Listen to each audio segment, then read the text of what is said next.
Like I want my color. Like I you're like violent fun. And then see and The more I heal, the less words I feel I have. hi everyone. Welcome to another episode of Sit with Aksa. This has taken a while because of some, we are not going to talk about internet people here, but it took a while. But I'm really happy Amber is over here. So, like we always go through whenever we start an episode, we just focus on what's happening around the world. We already know what's happened on the farms, right? What's happening with the beagles. So, just raising awareness regarding be very cognizant of the fact that what's happening around the world so that you can actually raise awareness, you can actually stand up for them. Also, regarding dog culling as well.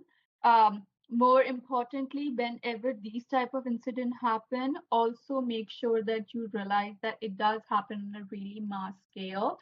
For example, burning down forests, and also what's happening Palestine and Congo and all of these places, because over here as well, although we have human might documented, there's so many like voiceless creatures who may not be documented but are equally horrified and affected by it. So just be very, just use whatever you can. If you can use your skills, you can use your platform, you can like, even if it's financially, there is something you can do, just do whatever you can, and hopefully we can just make a difference by just one drop in the ocean at a time. So now we are going back to the person I have never seen before, of course, because we never got disconnected. How are you, Amber? How are you doing? I'm doing pretty well, yes. Yeah. How does it feel like getting back to your place, like your place, and everything? It always feels good. There's a sense in which I'm like, okay, I had a fantastic little mini vacation, and now it's time to get a little bit back to work, but at the same time, knowing that what's most important is coming home to myself. Yeah, that's nice. I think that's a lot of people miss that part, that it's about coming home to yourself. Like people don't really mention, they often go and see the loneliness part and they dread going home. But I think if you reach a level where you actually enjoy the time with yourself, I think that's when you actually achieve that ultimate position, because you enjoy being and you accept being who you are. So that's really amazing. So I'm going to just mention your I'm going to mention Amber's achievement because they're amazing, and we're just going to go into them, and then we're going to dive deeper. Just one second.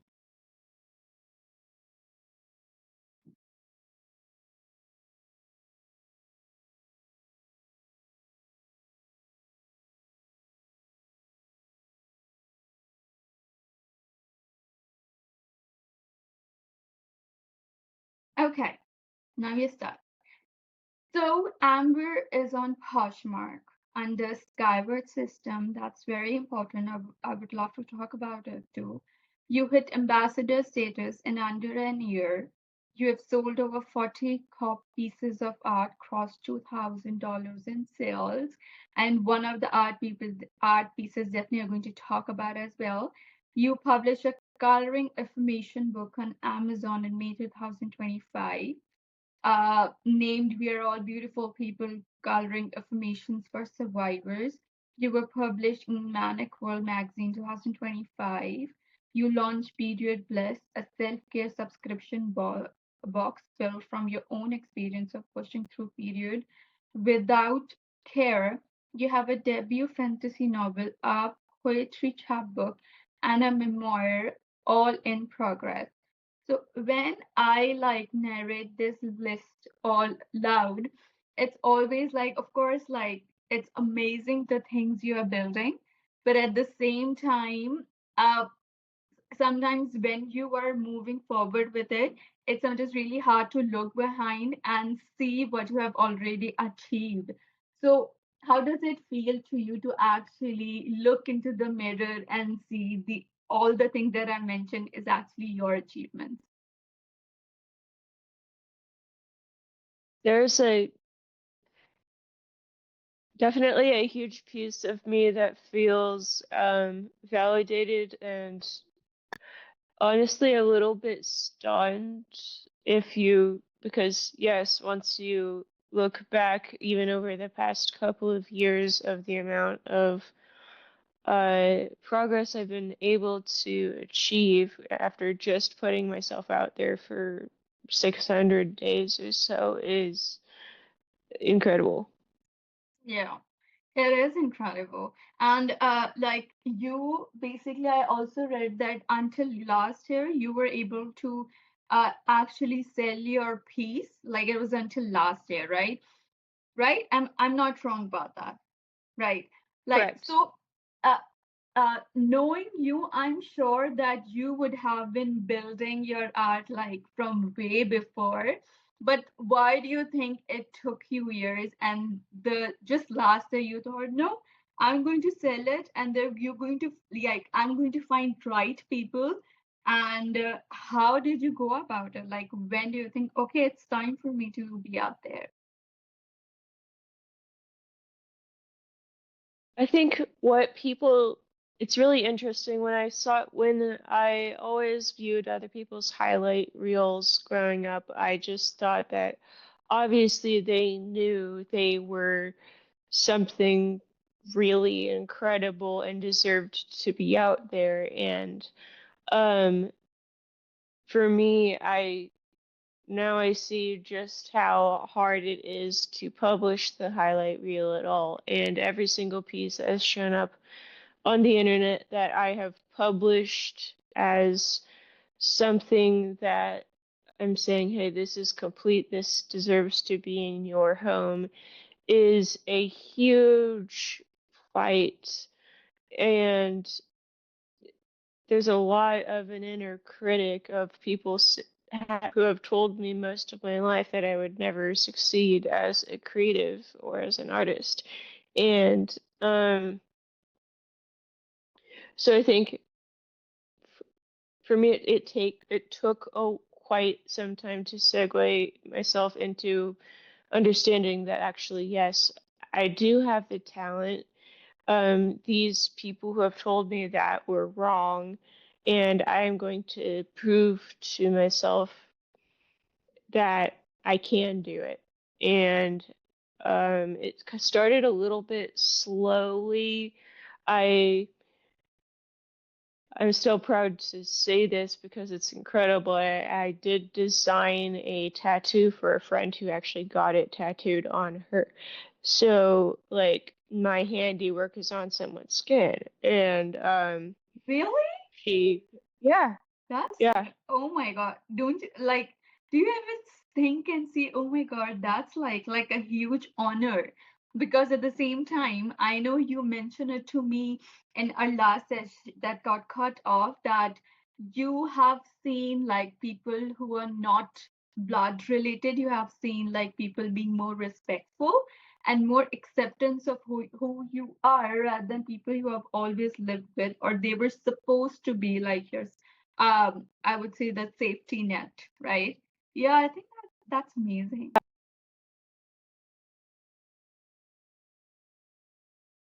Yeah, it really is. That's nice, that's nice. I'm just really happy. Also, you mentioned right now about even like while you were telling me about how you were able to sell your first art, but you mentioned that it's basically a huge fight.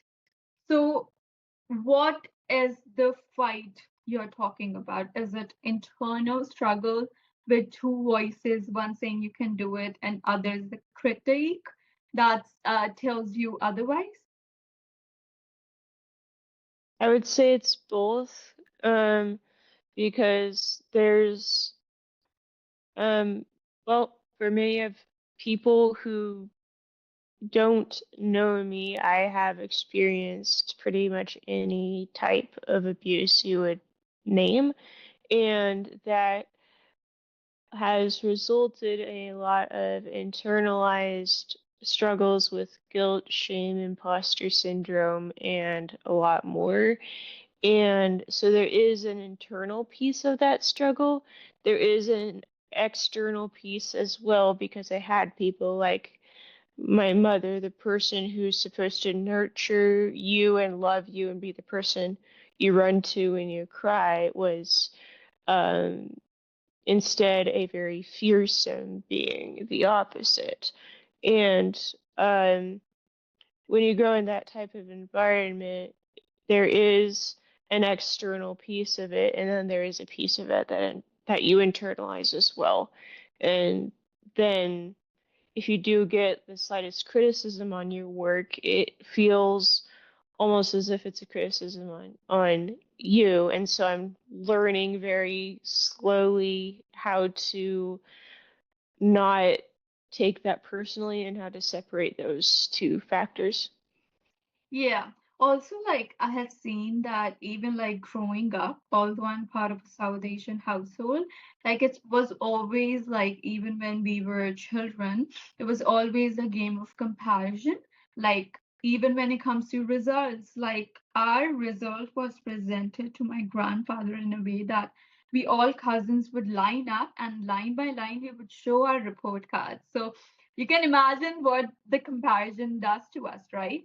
And now you are basically talking about that voice that you have to separate. And I completely echo with that because I think for me, that transformation came when I actually moved out.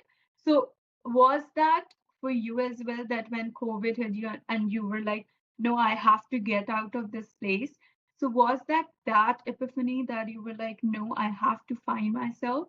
And you were able to figure out in a way that you were able to differentiate who I am from what I have been told who I am. Mm. Yes, I mean, yes and no. COVID was one of the largest points, well, most dramatic points in my life where I realized that. And May 21st, 22nd of 2020 was when I decided to, and I left my parents' house for good. And COVID assisted with that, certainly. Um, I did have about 3 years where progressively I was exposed to a bunch of other people outside of my family and the religion in which I was raised who treated me astronomically better than my own family and had no reason to other than they wanted to.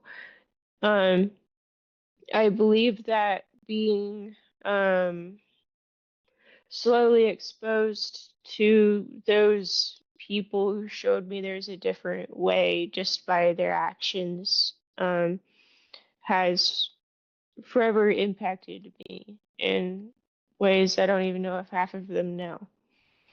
Yeah, but uh, do you think that, yes, for example, you were affected that way, but at the same time, the love you are receiving from people who even barely know you, or even know you more in a sense that how outspoken you are regarding everything that has happened to you, has that perspective of, perspective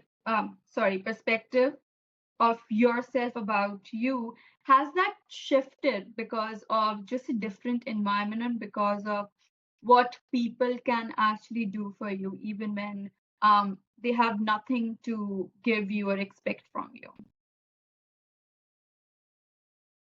I'm sorry, are you asking about people like my perspective on how people love me, like specifically strangers or No, something yeah, else? no, so I'm basically talking about that.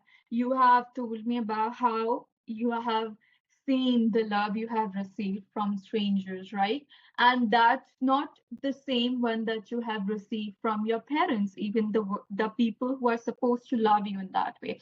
So has that changed your perspective of what love is? Because previously from that time must have been very different because you expected something, but you got it in return like completely differently. But now you actually experiencing from people who has nothing to gain from you, but they are still like so amazing to you that it just bewilders you. I see. So like this unconditional love and support. Yeah, that definitely has changed my that and many experiences since have changed my perspective on what love is. When I grew up, the easiest way I can summarize what I was taught love was that love was I was taught that love was hate, not point blank, but there was so much emphasis on a tough love and a love that was performative, centered only on actions, and your words could always be used against you to annihilate you later. Yeah. So, yeah, having people who would show up just because they cared about you to listen to you rant for 5 hours is not something I had previously experienced. Or people giving you a hug no matter what you look like or smell like or feel like.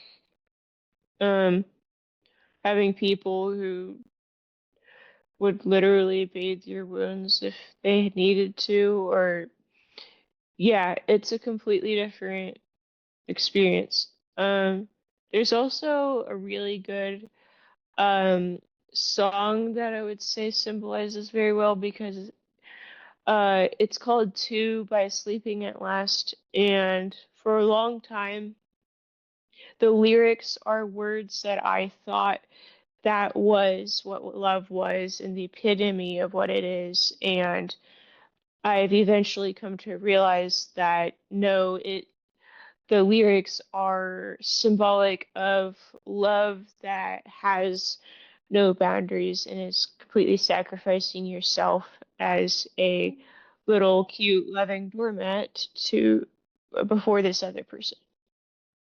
That's nice. Also, like, for example, even while you were talking about it, I have seen, like, especially from your pieces, there was this one post that you wrote about how when in a shipment, your like this one piece of art was some way destroyed, and you were able to turn that imperfection into the perfection that you saw in that, and you were able to resell it, right? So Yes. how, what, even like I think that even when it comes to even those art pieces, like things we draw, things we work on, I think in some way or the other they do represent us, and also they do some way echo who we are as someone, right? So did that had an effect on you, like the way you were able to and the way other people were able to even accept it, the way you just cover used its imperfection into just something so beautiful? You complete your answer. I'm just going to get my charges, but you go because I'm listening. Okay. Uh, mm, yeah, I know what piece you're talking about, and I specifically called it Kintsugi Spirit for a reason, which, as many of you may know, Kintsugi is a Japanese art that repairs broken glass with gold, and it becomes a prized family possession instead of something that would be normally discarded or trashed. And so this piece, I was not aware that canvas was so fragile and it broke, leaving a hole in the canvas. And I just was not willing to let it stop there. I could have painted over it, I could have, and I was like, no, there's something here. And then I realized after some experimentation, I could make this look like even a portal into another world. But when you were able to even resell it, like someone able to accept or see through the way you did and actually pay for that piece, I think it's also a huge thing. Like I'm getting hard earned money because of something I created. So how has had that effect on you? And did you actually like while you were mending to it, while you were just looking at those imperfections in the most perfect way, you think that it in some way resonated with you in how you have healed yourself?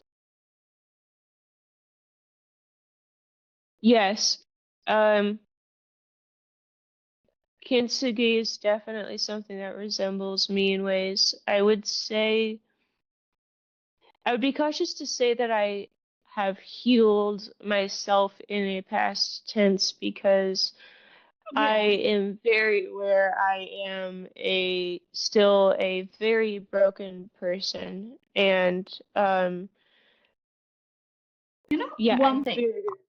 Instead of broken, I would rather say that you are on your journey to heal because we all are. In some way or the other, we all are. So the perspective change of you on a journey to heal, I think that would even have a lot of difference.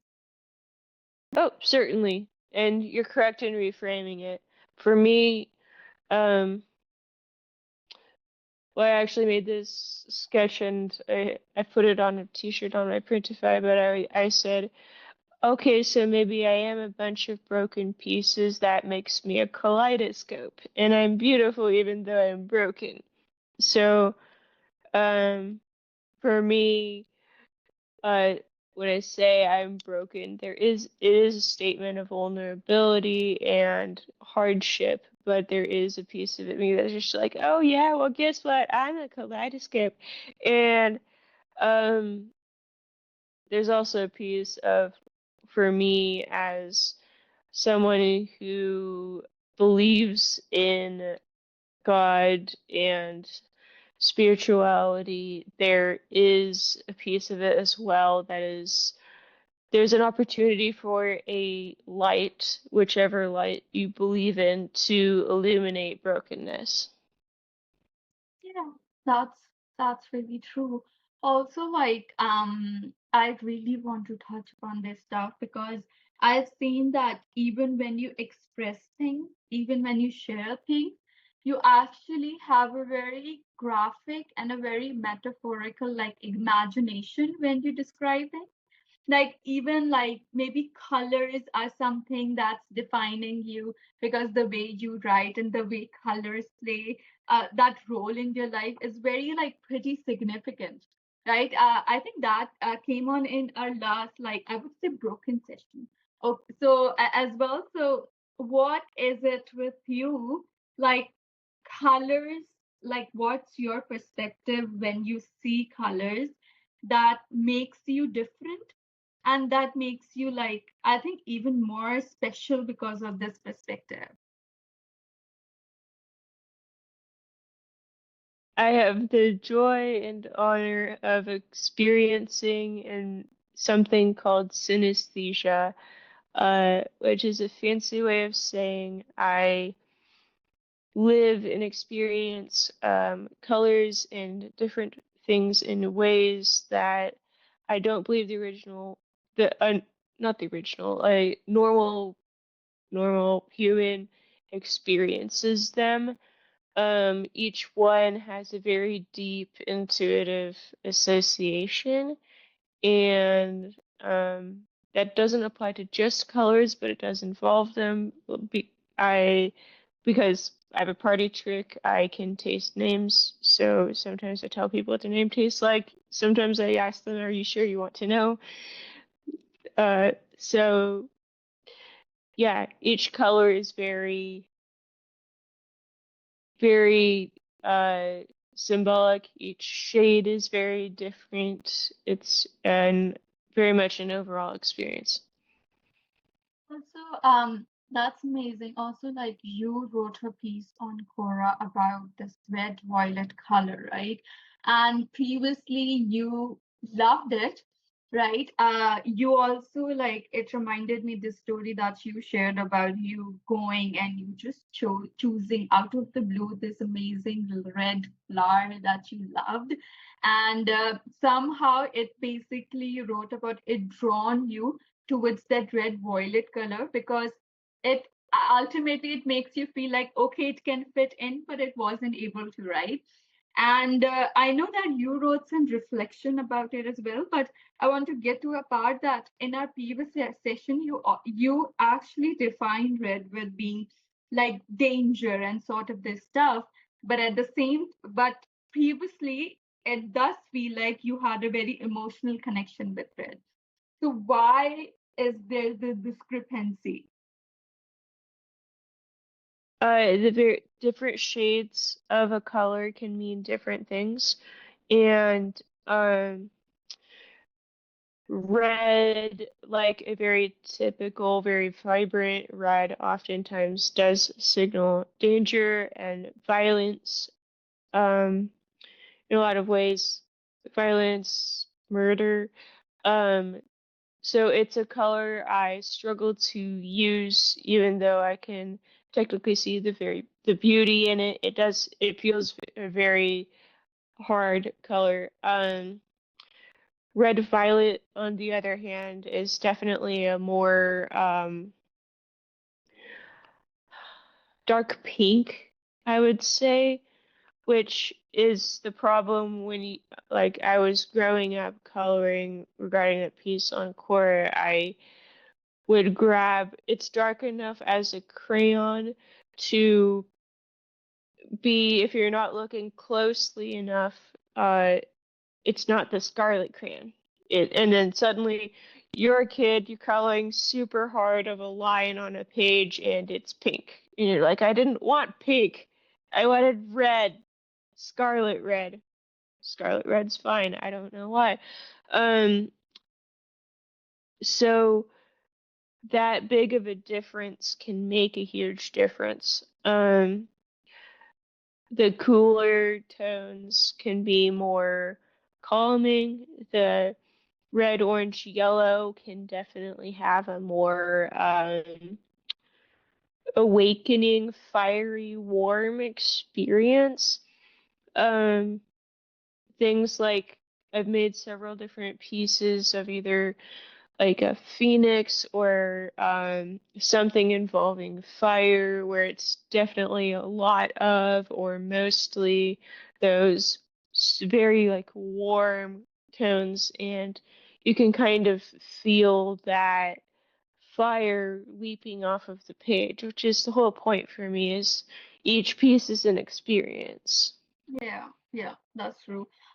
Also, like, even when you express colors, do you think that the way you now see colors, because you have emotions, you have like actual things attached to this particular single color or even that particular shade, do you think that it actually emerges from, for example, some of your experiences and maybe the color at that time that has painted you in a way that right now you're able to speak and express only in colors, and that's something that calms you, and that's something that able to regulate your emotions. There's a lot there. I think it's kind of a multifaceted question as well. I feel like definitely colors have a language that is very deep and intuitive to me. Honestly, I say making art is like breathing. For me, it's that close to intuitive, so it also feels like if I'm not doing it, then something's wrong. Um, Sometimes when I try to process my emotions, it comes out in words, and sometimes there's a feeling, an emotion, something inside of me that is far too deep to be expressed with words, and then I turn to color, a canvas, a sketch, something to express that. And um, so yeah, color is definitely part of it comes from my lived experience, and then part of it is something else altogether. There's part of it that I can't just summon, even possibly an association that I might not want. I would, I don't necessarily want red to be violent. I know it's a very strong, vibrant, sexy color. Like it's there, but it's not something I can detach from, at least not yet. I think that's also like amazing because you're able to even grasp people emotions through that way, but also in a very graphic way that you can internalize people's emotion, what they're feeling, and like colors are like telling you all about it.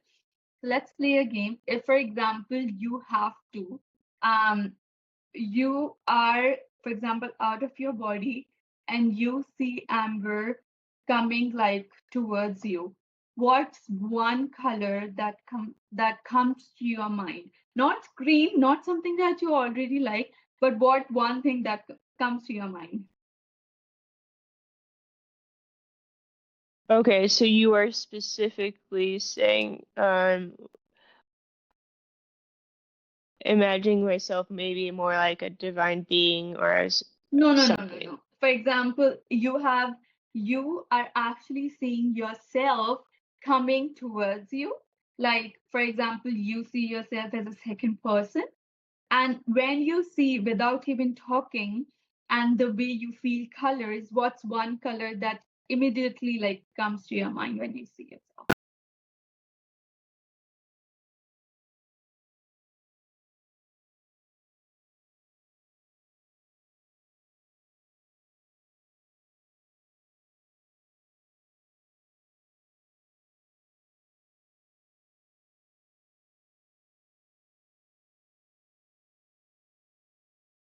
I just have to reach inside and feel it through Yeah, it. yeah, just go ahead, go ahead, go ahead.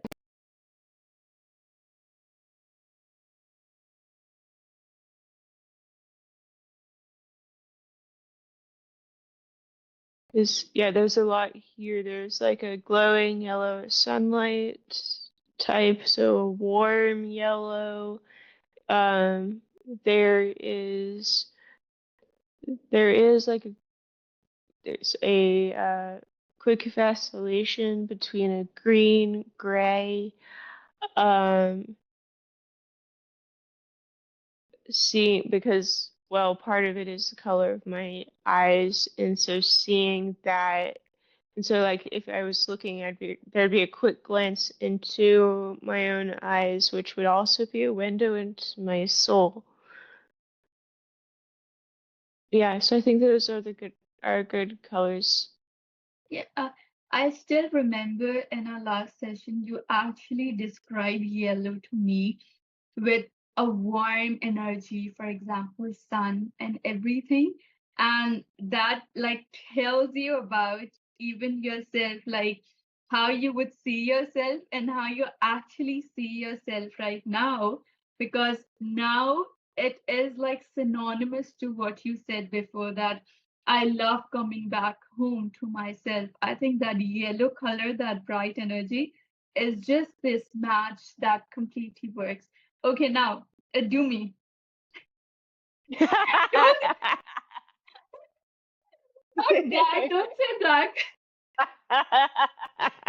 No, Okay. and also don't choose a color of betrayal as well.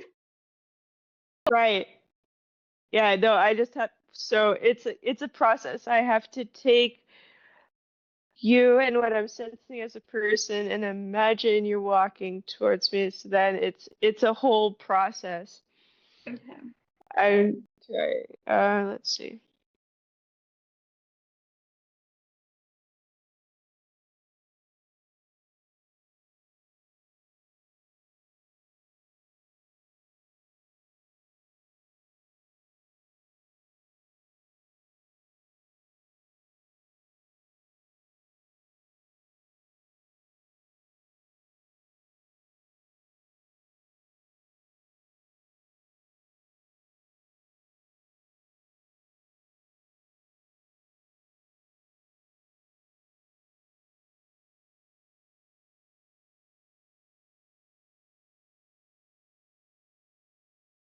Sometimes the colors wash over me, and it feels like I can touch it, which is why um there's my hands moving a lot. And I love that feeling because when you have an experiences like these, it feels like you can literally hold a piece of a person's essence, and it's one of the most beautiful feelings in the world to be able to hold that and cherish it. And as someone, I consider myself to be a healer, and someone who loves unconditionally. It's also just a treasure to be trusted with. Yeah. Um, and so in a sense, I feel like you are trusting me. So firstly, I just want to say thank you. Um, I'm trying to figure out how to put it now into words, what I Is experienced. is Um, it possible that we move on to another meeting link because this is going to shut down and I really want to see and hear and feel your process. you said I leak. Yeah, I'm going to send you another link in just a gif. Yeah. All right. Okay. Perfect. Okay. Yes. Now color. Like I want my color. Okay. So it's actually very interesting. Like I said, I felt like there was a ball in my hand. I, I always love those scenes in movies or like Avatar: The Last Airbender where they're moving elements, and I definitely feel like I got a water element with you. And it I felt like a blue and a gray and a violin was playing, and I felt the water come into me and move all the way through. It Damn. felt I really, mean, really sad. you are just, oh my god, you're just keeping me that high. I'm not that high. You're like boil and fine. And then see, and then I love that sea, but like blue color, and I'm just like, no, no, no, that's too much. That's like a whole symphony for me. And I'm like, no, no. Okay, last, and this is going to be very easy because I think we both know what it is. What about Trump? Color. Oh God, do I have to? I think it's going to be brown, don't you think? I could try. Okay.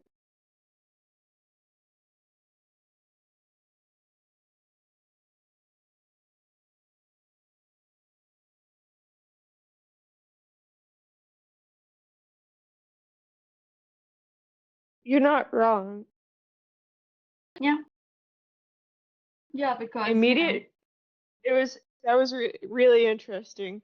Me making a face at him was because immediate shield, nothing, and literally the color of shit. I'm yeah, not even joking. I yep, mean, yep, yep, yep. I don't, we're not surprised, are we? yeah, I don't think he's very open to the energetic world, which makes sense. Yeah, yeah. Also, like, I want to also get this part because I saw this post and it like made me angry as well. You posted about how you got a seizure and then again you checked into ER, and when you shared about being an ER, like people had the audacity to say that, okay, you have been going through like for 6 years the chronic illness. So it's not like an ER thing right now. Like I, being a person who has struggled with mental, like I have mental illness. So I can then say to them what it's like.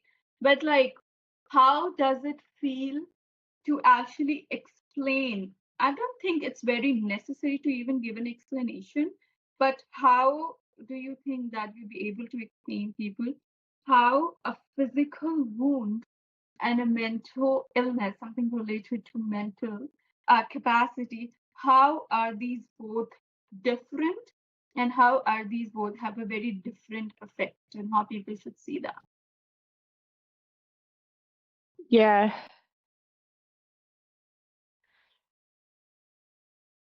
Are you recording your post? I am. I I am trying to rein in the frustration because it made me very angry. And there was a post even made to try to, I mean, update the internet, and that one started getting even additional vitriol, and I decided to archive that one and limit replies on the second one, which I guess Threads doesn't really let you do enough because I was still getting comments, but I was like, of all the threads that had to go viral, it had to be that one. Um, yeah, it was very frustrating. I struggled with a lot of confidence issues. It helped that I'd had that seizure in therapy, and who my therapist has witnessed several of these. We at this point have a game plan of when she should not call 911. And after it, we discussed together whether or not we should call 911. And um, she said, these are changing, these are getting worse, these are getting more frequent. I could have concerns. You also banged your head multiple times on a concrete floor. I have concerns. And then I go to the ER and I sat there for 2 hours. They did nothing. They sent me home and I walked home. And they did not provide transportation after I had a seizure with a therapist and a seizure in the ER. And Seizure in I the ER was, as well? yes, Humans. But yeah. So yeah. yeah, exactly. Like Um, even right now, I do feel that there's a very like constant dissonance in people, that even I was talking to one of my friends who was telling me that she basically had this point in her life and she was talking to her family, and they actually made a very weird remark regarding her panic attacks, right? And people are not able to see that. People just consider that, okay, if I see it that you have physical wound, and that's okay. Like for something to be considered maybe a mental health struggle, it's very, very difficult for them. So for people, for example, who are struggling, right, and who sometimes even think that maybe there's a problem with me because everyone seems normal and I'm the one who's not able to fit in. So that means there's something wrong with me because the way I should act, I'm not acting in that way. So, what's something you would tell them as someone who has been through a lot and who are actually going through a lot, but still you choose the healing part out of it? Yeah.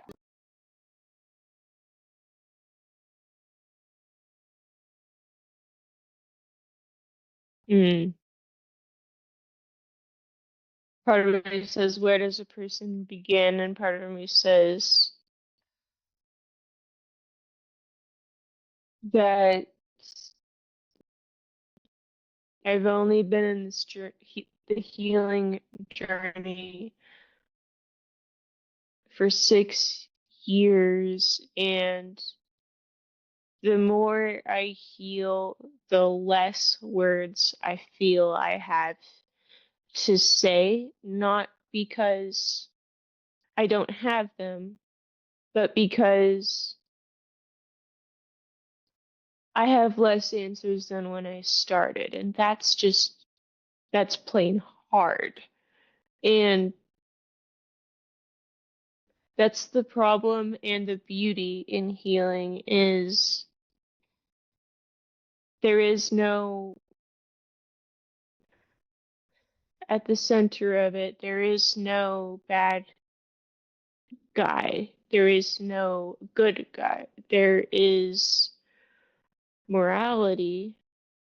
There is evil that people choose to do and choose to do consistently.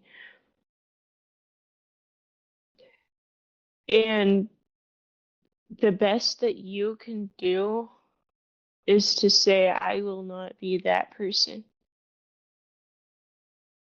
who does the evil. I would choose to be someone different. I can choose to heal what other people broke down. And I'm never going to be able to heal anyone else until I heal myself. And so it starts with you. It doesn't end with you. And I think so many of us are taught that it ends with you. And I think we have to switch the perspective Yeah. because what's with ourselves is so much more important. Yeah, that's true. Also, like, when was the time? Because I know that when we are actually struggling with it, whether like it was childhood trauma or something like that, like I'm going into some personal things, but there comes a point that you're like, okay, this is something happening to me, and this is not something that anyone or even I could even define it, because this is something that's different, and now you put your foot down and you actually go see a therapist, right? There comes that pinnacle point. But a lot of people, and especially women, struggle with this idea because there's so many expectations that people have from just being a woman. What you have to do, things you have to do, that they just ignore, thinking that okay, that's not important. Or maybe like people put on themselves, like maybe I'm making it up or something like that. So what would you say to those women in terms of who are struggling but who are not able to define it, but at the same time they're also diminishing their own health because they just can't do it?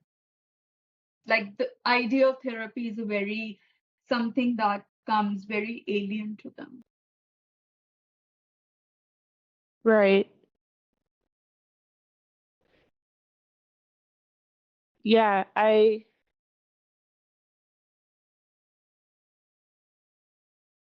it's a very good question, and I feel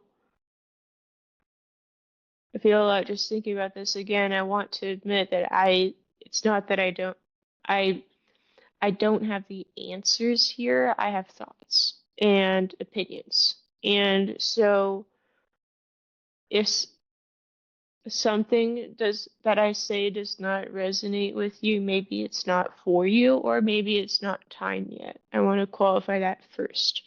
So, but all that to say, I grew up in a household that taught me that God should be your only therapist. And if you were experiencing anxiety or other troubles, you turned to the Bible and you read it. And we grew up in a KJV only household, so it was also a bunch of have fun reading through these in thousand Ezekiel and weird stuff that in Old English and um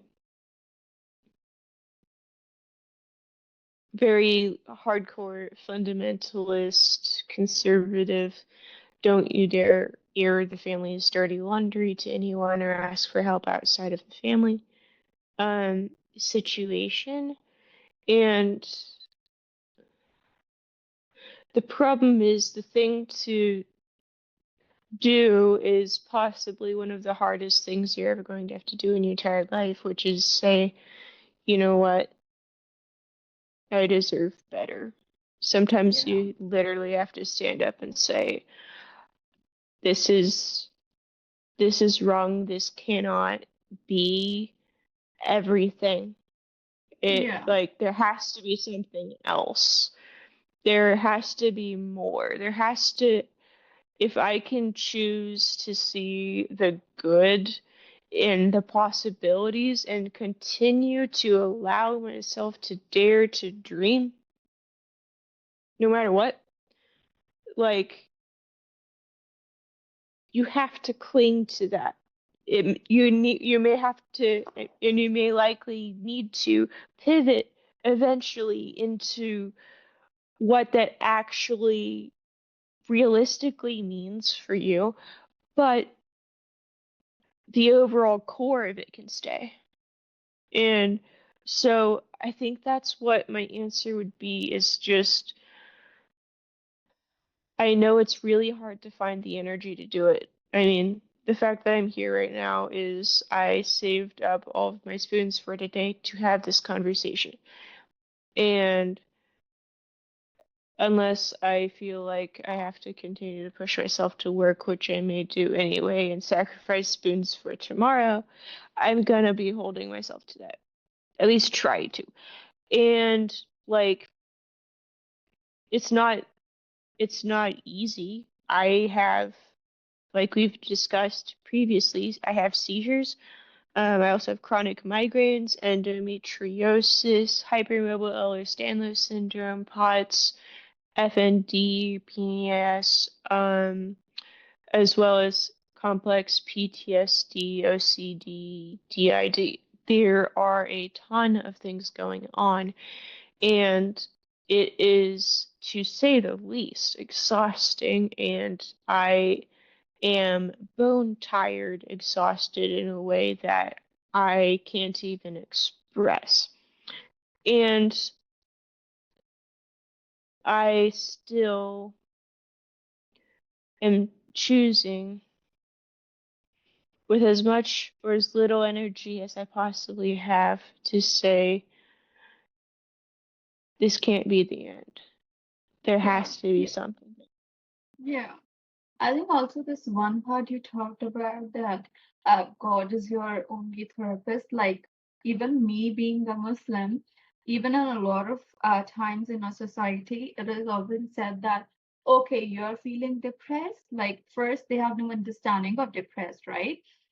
Then they're like, okay, if you are feeling something, then just go pray and it will get better. Just go do that because the thing is that they themselves have such limited understanding of what religion is. They try to put that on other people, and then other people have this weird connection with even the religion that could even grow them. That okay, it doesn't like there's no way it's able to accept me of what I'm going through because it's not coming with that. And it's later in life when I actually dig upon and start learning about the religion, I realize that it's not always that. Yes, like prayers and everything does come in, but it's always like this world that we have been giving. We do have other means, and both comes, side by side, right? So that's one thing. Second, like while you were like sharing about it, also like what you said, even if you have little energy, like you keep going. And I completely resonated with that idea that it gets so exhausting because I reached the point, okay, I have this. Okay, then I maybe develop something else. And I was like, no, I'm refusing to go to a doctor because no, I don't want another thing is on my plate. it's happening and just I don't care, because I completely relate with that. But still, that's something that keeps you going, and then being able to talk about what happened, that's also like something. And for women who are struggling, they often think that okay, going to therapy is kind of something very I would say very derogatory, and has a very negative connotation attached to it, that okay, I reached the level that now I have to go to a doctor. And they often label as something very crazy, like I'm not crazy that I go to a therapist or something like that. So just want to say that whoever is listening, it's not about that you are, putting yourself down. It's just about you now are actually realizing that you choose yourself, and you choose yourself in a way that even if you are a mother, even if you are a person of service, you have to realize that to be able to live even for others, you do not have to have a mindset that okay, I need to sacrifice myself in order to be able to provide for others. Life does not work that way, because people would get that, worn out, and that that disturbed personality kind of thing, and even your children would struggle. So rather have this mindset of, what, I'd rather live for those people, because when you actually live, people can see that bright energy from you, and they just replicate that. And that's why they even love you more, and that's how you can even be better at your job, whether it's a marriage, whether it's like you're doing community work, whether it's taking care of children's family, whatever. So just like it's high time that women change their perspective about themselves, them actually like living for themselves and the people rather than just sacrificing. So that's one point.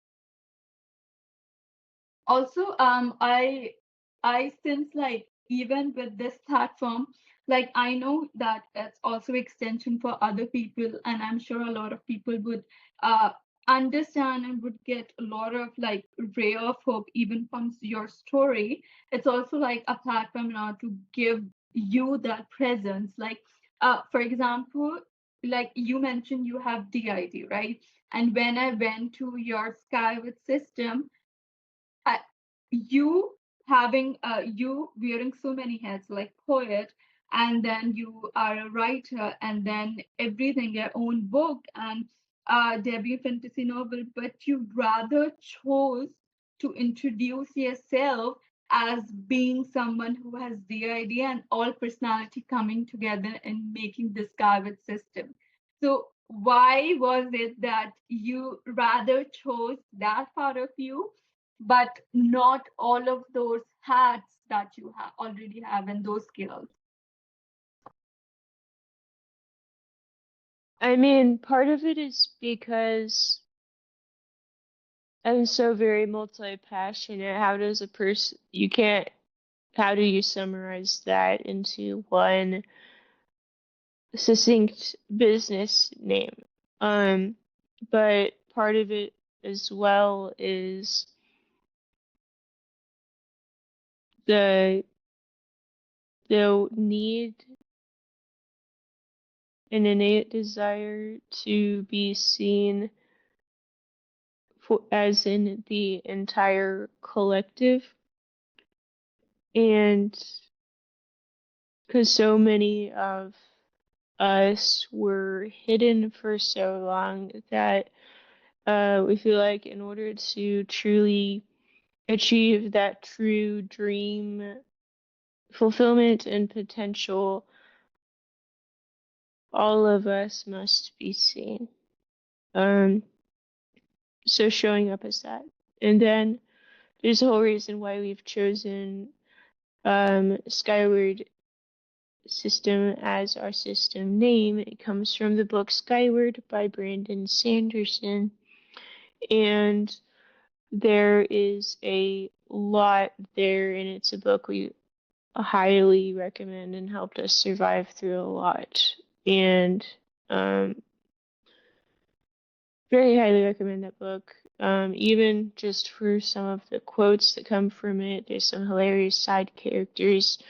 Um, But what does that one quote go? Because many times they've written it down and like made art with it and put it on our wall because yeah, something along the lines of we all have a spark within us, and the solution to like work with it is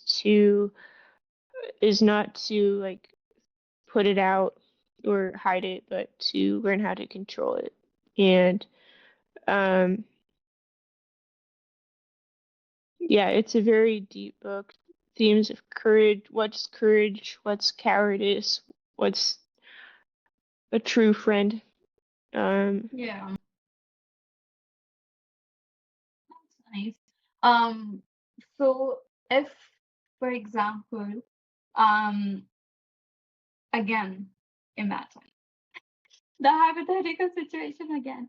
So you have all the roles lined up in front of you. This being a writer is there, poet is there, and then your everything is lined up. What defines you, right? And you have to choose this one thing that you think okay, and it's supposed to like whatever you're getting from everything you're able to get from those things that will make you successful in everything what you're supposed to do, you're actually able to do, but you have to choose just one hat. Which one would you choose to wear in any day, any circumstance?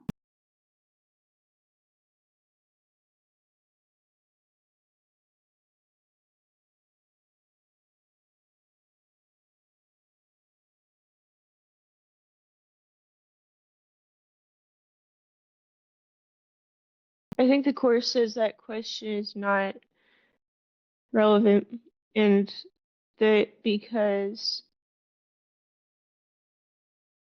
while the question itself makes sense, each of the hats I wear are the expression of the deepest self.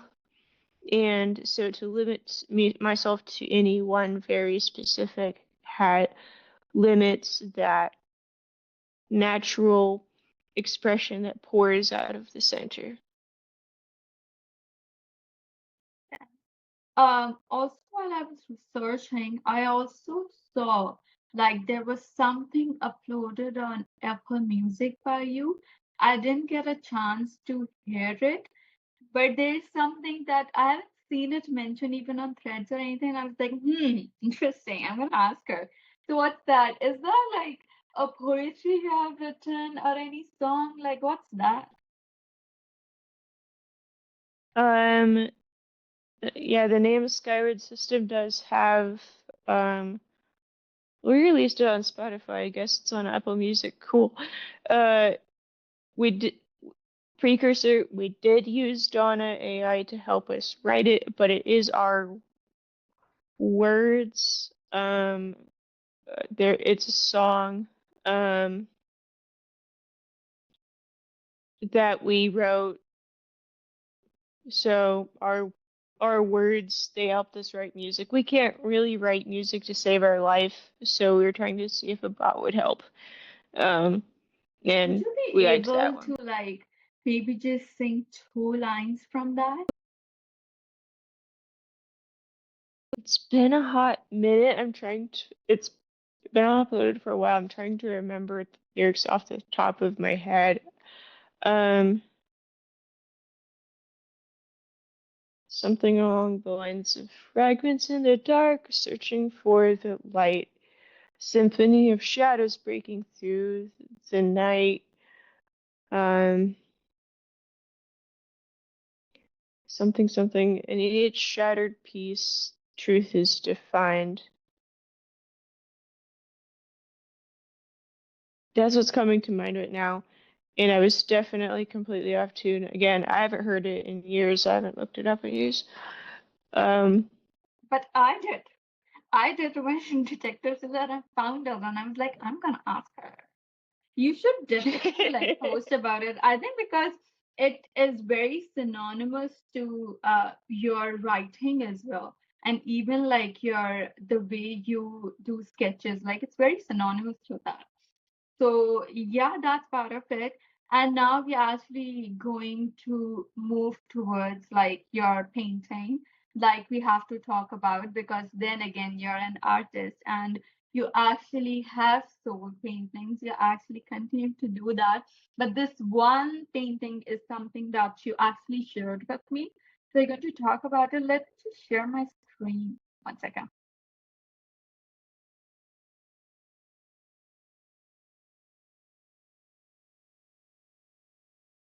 Do let me when you're able to see it.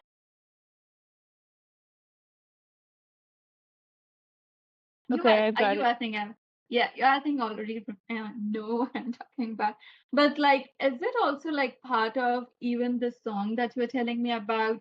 Because it has like fragments and, it also mentions light. It also mentions how each fragment has its own personality and everything like that. So is that synonymous like in this painting to like this painting is actually the song in some way?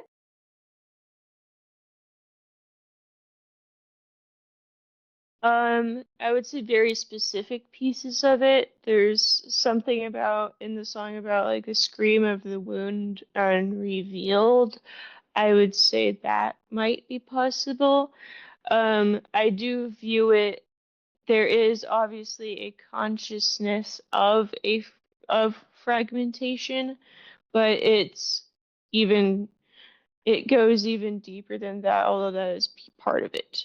Um, for those listening, it's called At What Cost. Um, for me personally, well, backtrack 1 second. I would love to hear firstly, um, what your perception of it is. I'm So curious what an I outsider's was perception is. I was just getting to that part.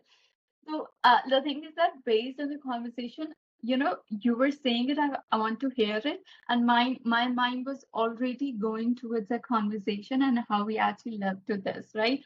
You mentioned about like yourself as yellow and that bright color, right? And just seeing that over here actually not only like depicts you that it's time you're coming out of that light and maybe accepting yourself, but also accepting all of your even broken pieces in that way. And maybe that, because I know that each color with you is very significant. So maybe this orange part is actually what you talked about, the rays that's coming. So when it's connected to the mind, that's I'm not quite sure. But maybe that this blue and this green, because I know you love green, so you are able to pour yourself out from that fragmented pieces, and you're able to come out of it like whatever you're struggling with. I don't know, I may have gone like to Shakespearean type thing, but yeah, I would love to hear what's the actual behind it. uh, don't listen to me because the actual artist is not going to speak. No worries. I mean, for me,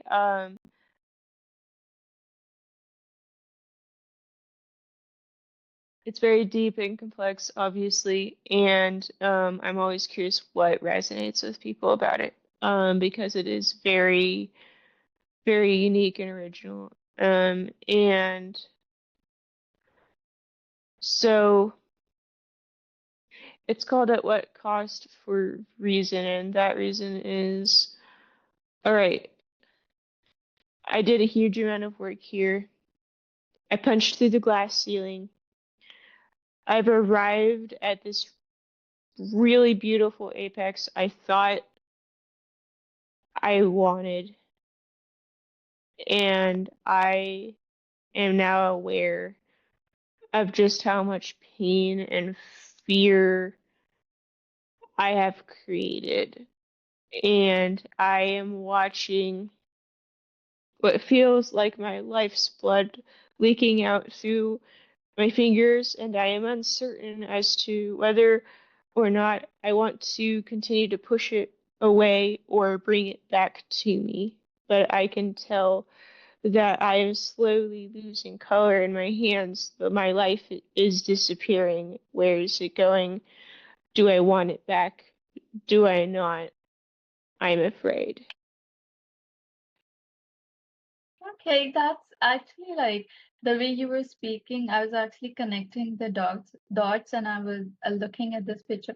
Did you like do it like a while back or just recently? It's been within the past year. Okay. Does that, like the whole idea of this that you explained it to me, does that still resonate with you in a way that you think still the same way about yourself, like that broken glass and you that color you're losing, or you think that you have actually entered a different dimension of your own life, or maybe a different version of Amber?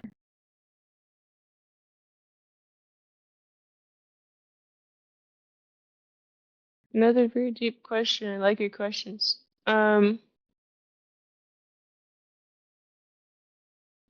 this is another one where I do believe it's multifaceted, um, because there are moments even within the same day or same hour where I'm still feeling this way. Um, whether it's even just in my own personal life or where as an empath and someone who's sensitive again to more of the energetic side of things, I feel the world's weight on my shoulders. I carry it. I'm aware of it.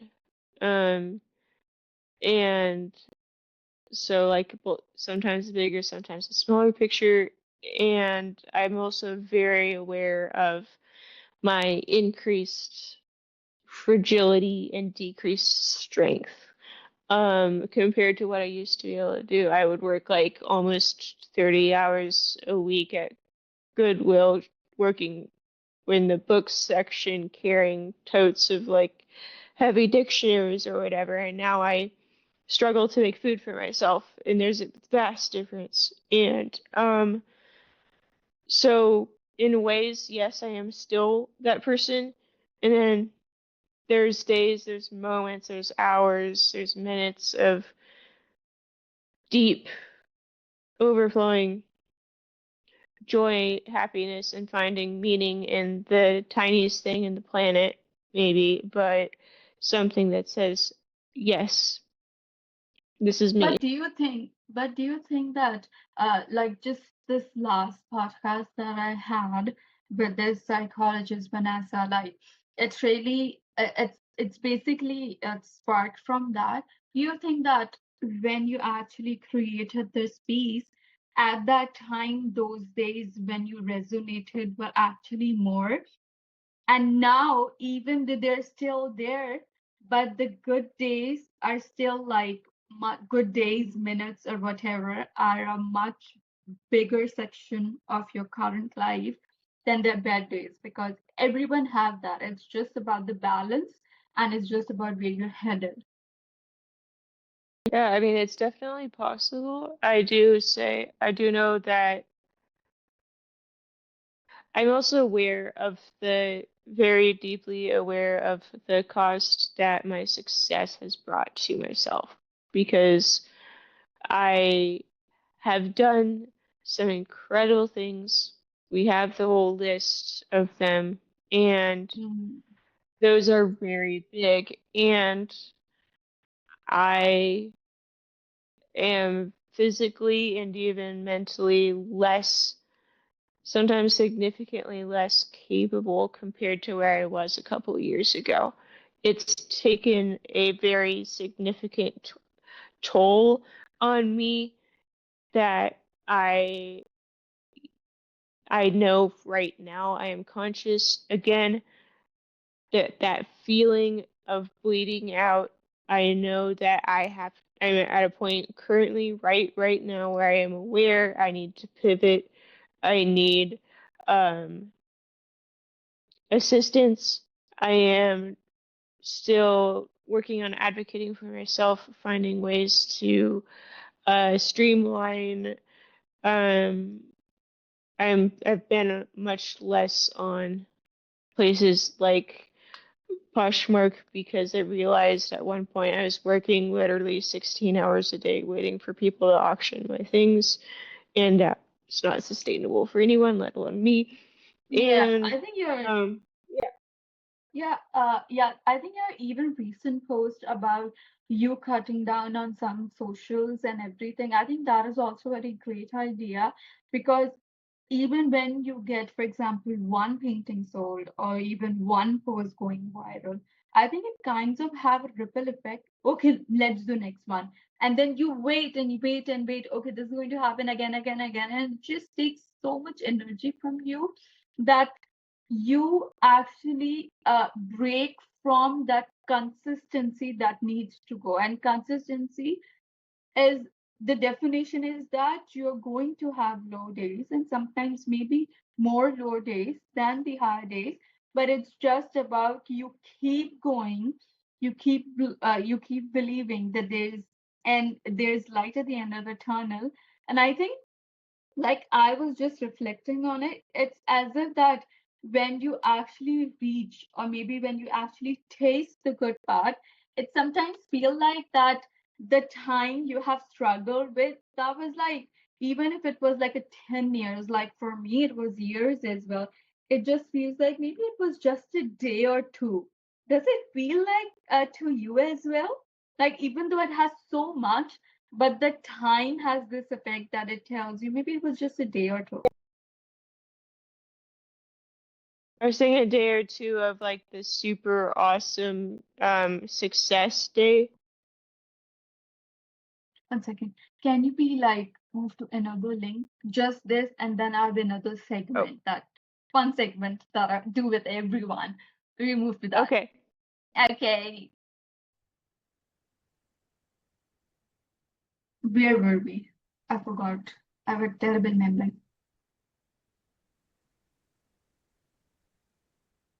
I might also have a terrible memory. I Um, don't know. We at least both similar. I'm sorry. I think we're both similar in that. I'm just saying now. We were talking about paintings and we went, I have no idea. But if you have no idea, just this one question that I have, because I've been noticing like this entire this session, is that a claw on your head, the green one, or is that an accessory that's attached to your headphones? Because it's so cute.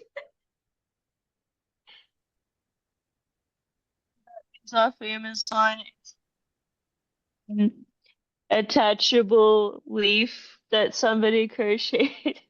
Oh my God, that's so cute. And I've I'm a been just plant. noticing and everything. And I am going to ask her, what's that?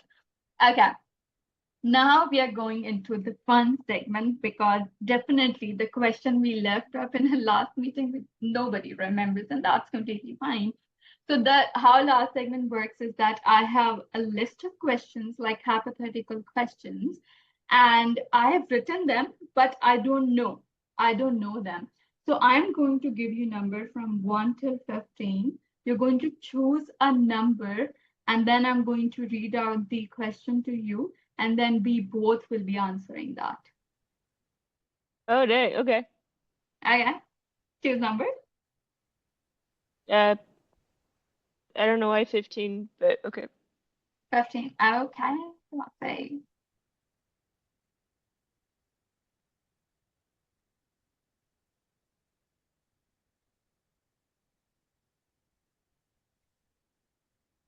If rest was mandatory, how would you spend it? If wrist. Rest was Oh, mandatory. How would you rest. spend? Yes.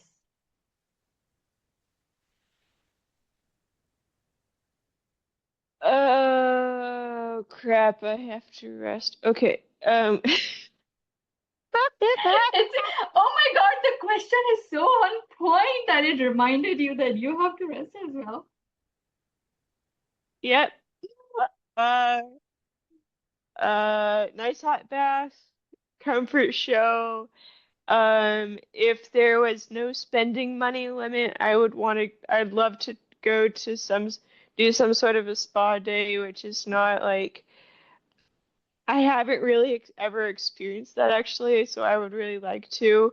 Um, going to some other little thing where other people can pamper you and do whatever. I'm like, yes, please, thank you. Um, so something like that would be really nice. Possibly spending some time at a park or something in the sun, doing some sort of photography, art, um, maybe going to, there's a local cafe called the Tramontaine Cafe that is beautiful and amazing and tons of advocacy, including open mic night. And I love it. I've read some of my poetry there. It, very well received, and they make really good matcha. So, Ooh, girl, sometimes I I would love love to go matcha. there. Yes, me too. Uh, My I'm God, very I passionate hate about people who says it tastes like henna. it. People, I'm very, very, very, very, very passionate about making a good cup of freaking matcha. If you don't like matcha, you haven't tried it right yet. Yep, yep. That's how you say it. Starbucks, I hate Starbucks. I hate them. Starbucks is boycott. For me, it's like, no, I hate it. And the thing is that I actually make matcha at home for myself and I love it. And you know what? As what's best thing, I add a little cinnamon to it and it's amazing. If you like cinnamon, it's amazing. Ooh. I haven't done that. So a lot of times, like I'll add some vanilla coffee creamer and Oh, milk, vanilla is obviously, definitely. sometimes, and yeah, and then like a little bit of agave and a little bit of honey. Um, And then the other one, sometimes I get the Ito and sweet matcha, so I don't really have to add much to it. Because it's already comes sweet. Um, so sometimes I'll do something like that. I have also made a hot cup of matcha and poured it over some strawberry ice cream. ooh, must be amazing. It was, It's and now amazing. it was. Oh my God, it sounds amazing. Amazing. My matcha has condensed milk and then vanilla syrup. And then whenever I am like boiling my milk, and then because I love hot matcha more than cold one, and also because I cannot make cold one also. But whenever I'm boiling my milk, I add a pinch of more than a pinch of cinnamon in it. And then it has like an aftertaste of cinnamon that I love a lot. Okay. So since I have to answer that as well, I think rest for me would be going to a new cafe, putting on my earphones because there's one thing that I like to do is just listening to Quran. That's basically like Muslims like holy book. So I listening to that, it brings calms to me, and I just journal. And when I journal and then I have like food and everything, then I go back. It's just something like I have been rewired. And right now I'm really struggling to have that date with Aksa. I say to my flatmates, I am going on a date with Aksa. So I'm just struggling to have that because I'm just like I have to work because there's so many things on my plate. But this weekend I've thought that I'm going to do it. And I think you should go to that cafe too. And then when I go to my cafe, I'll send you a picture on the threads, and then you better send me one as well so that I know you took some time of yourself, of yourself. I I think love let's do it. that. Yeah, Quick I think word of let's do it. advice. Yep. That's amazing whenever I do Yeah. it. I think that's conclude our podcast session. Oh my God, like I know that when I first started and I thought, okay, would that be a very heavy conversation for both of us? And then I came, no, that's what means a silent giant, and she is the one I'm going to have a conversation and look at this. Like we are actually like it has ended and we both are smiling. I think it's a perfect end to the podcast because if we both are smiling, that what else do we want? And also like we both reached to a point that we love matcha. I mean, that's something. That's something. Amen. What do you feel about it? I feel pretty good. Yeah. Ah, that's nice. That's amazing. That's amazing. I still can't get my eyes off of your like crochet this bow and something. It makes you sort of look like a bunny, but then again, like a very bunny that has, ears this close. That is the cutest. And it's also green because I know you love green. So like the best. Okay, so Amen. Amber, oh, that's also nice, cute. Of course, green and red. Like it makes sense when I see color, and with you, I it just makes sense. It makes sense. Um, Anyhow, it was amazing talking to you. And I don't think even like listeners or viewers, because I'm going to share it on almost all platforms. And I'm going to like, I know you're on LinkedIn as well, and then Instagram as well. I do have a page. And I, even after I end my podcast, whenever like I share a post, I actually go into that person personality and I write about it because I love writing about people. So I actually capture their essence, so I'm going to be writing about it. I'm going to share everything with you, and I really hope it helps you with your the website Scabbard system. It really helps you keep going. Like whatever you have hoped to achieve, I really hope you do. It was amazing meeting you. Thank you, Amber. Thank you as well. This has been delightful on my end. Yeah. It was amazing. Bye. All right. Bye.